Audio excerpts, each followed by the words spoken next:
Welcome to Perth's Wanneroo Park Raceway and round 3 of the Shell Australian Touring Car Championship, a series that has been dominated totally by Jim Richards, Mark Skaife and Nissan in particular. Well, to you Holden, Ford and BMW devotees hoping for something just a little different here today, your prayers have been answered. 4 times Australian champ Dick Johnson has pole position in the Ford Cosworth, and sharing the front row with him, Holden's Win Percy. What a race it promises to be. Not the happiest of days for Nissan yesterday. Some violent understeer problems. Here was Jimmy Richards in the morning session going straight ahead, trying to pull the car up. Then in the later session in the afternoon, Mark Skaife, talk about understeer and oversteer, Mark took it down to the sand trap in the bottom turn. Then this morning, of course, John Bowe blowing a turbo. A lot of work for the Dick Johnson team with their will start from the back of the field today. Dick off the front and John Bowe starting off the back line in company with Larry Perkins. But boy, really did cause a bushfire alert. We're ready to go racing. Round number 3 of the Shell Australian Touring Car Championship. Ford's Dick Johnson, Holden's Win Percy are about to go at it.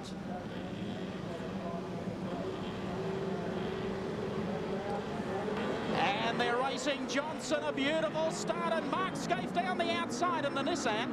Jimmy Richards trying to get up there. Tony Longhurst wasn't on the inside, but it'll be Johnson into the first turn, and maybe that's Skaife up into second. Very, very tight running in the turn as they work their way up towards the S's, and it's Johnson.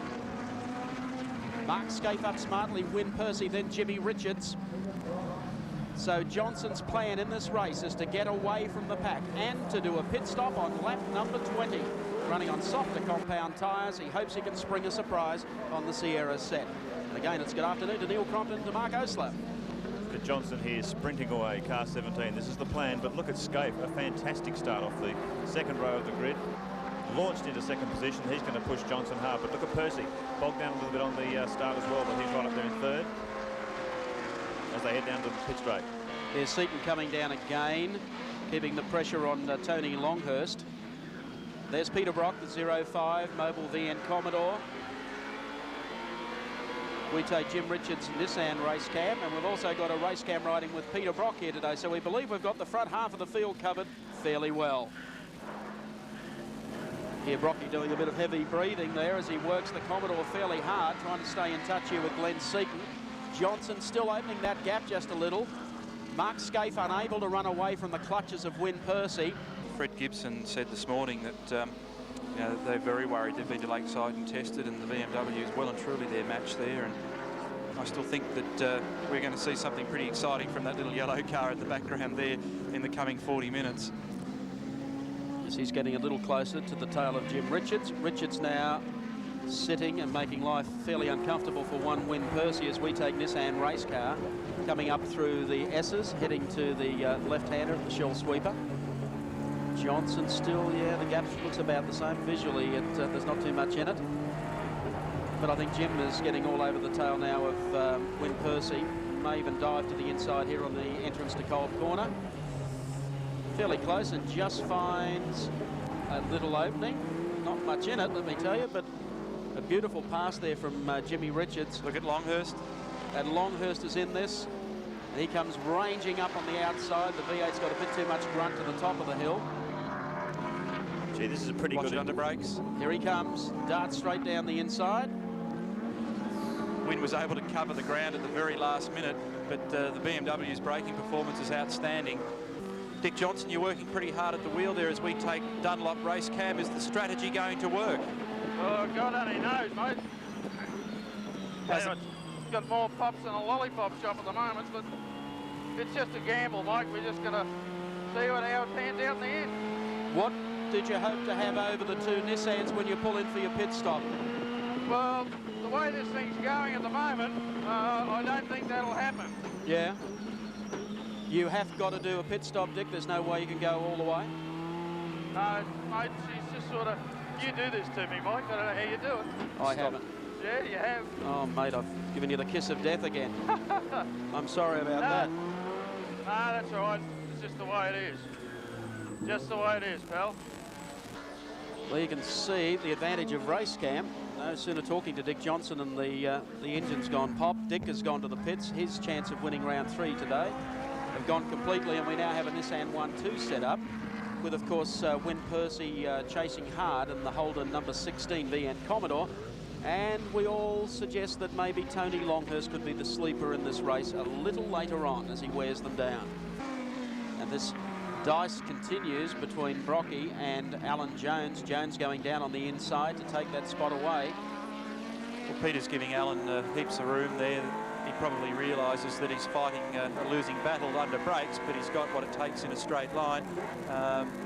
Peter, there's been real difficulty trying to get this car to balance the way you want it to. You're making any progress? I sort of want to Bondi a bit here, but I can't pressure him enough at the moment because, for instance, where I'm right now, if I accelerate too hard, the left-hand rear just wants to skate out. Hello? That doesn't sound too Hello, good. we've just lost some power. We'll let you go back to work.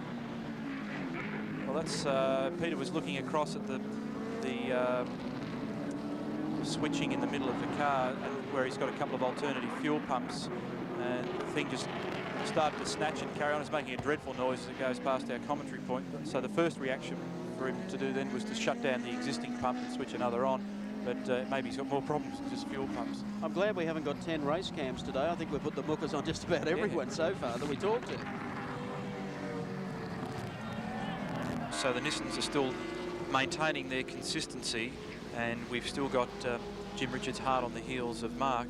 But boy, Wynne is fighting one heck of a battle here at the moment with Tony, who's monstering him left, right and centre in all the spots that you'd predict the BMW would be good. And then this happens, the 520 odd horsepower of the Holden leap away from the BMW in a straight line, and then back comes Tony again under brakes, and boy doesn't he push it hard. Oh, and Percy runs wide. How quick was that? Down the inside, look for Percy to come fighting back, but he won't get Longhurst before the next right-hander. That now pole vaults Tony Longhurst up into third behind the two Nissans, Scaife and Jimmy Richards. And that happened ever so quickly. Sorry to interrupt, Mike. I got a feeling that Wynne's got a flat tyre or something of that nature. The car just looked very unstable when we could see that shot in the cockpit a few minutes ago. And wouldn't surprise me at all if Wynne had to make a pit stop. Standing with me is Dick Johnson, and Dick, we seem to put the race cam kiss of death on you again. What happened to the 17 car? Well, everything was going to plan there early in the race, and then the old engine's a bit tired. It really should have been changed before this race, but we had a couple of problems earlier in the week and we ran out of engine, so it ran a bit too long, and towards the end it just started getting worse and worse, and rather than just throw away $30,000, I thought I'd stop. Okay, Dick Johnson, thanks very much. Not a good weekend for the Shell team, Mike. No, certainly not, Mark, and we've noticed Wynne Percy come in. You might like to check that situation out. We thought he may have had a deflating tyre on the Holden in the last lap, and that's the reason he's in. But you can check that out for us as we follow the two Nissan GTRs. It was very much a guesstimation on my part. You shouldn't speculate, I suppose, but there was certainly a real instability in the car, and it just...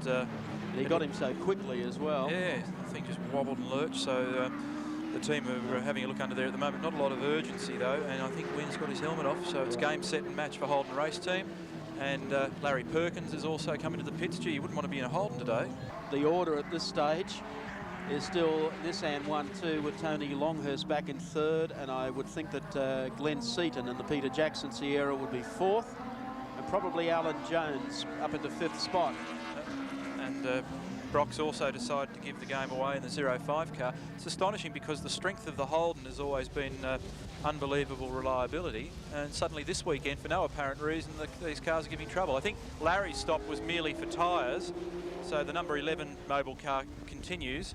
There certainly aren't any team orders as to who runs first and second. They race for it, and Jim was thinking about maybe a run down the inside, but the bottom turn coming up, last turn now as they come out, headed towards the checkered flag, and chalk up another 1-2 to Nissan. This time it's Mark Scaife who takes the victory.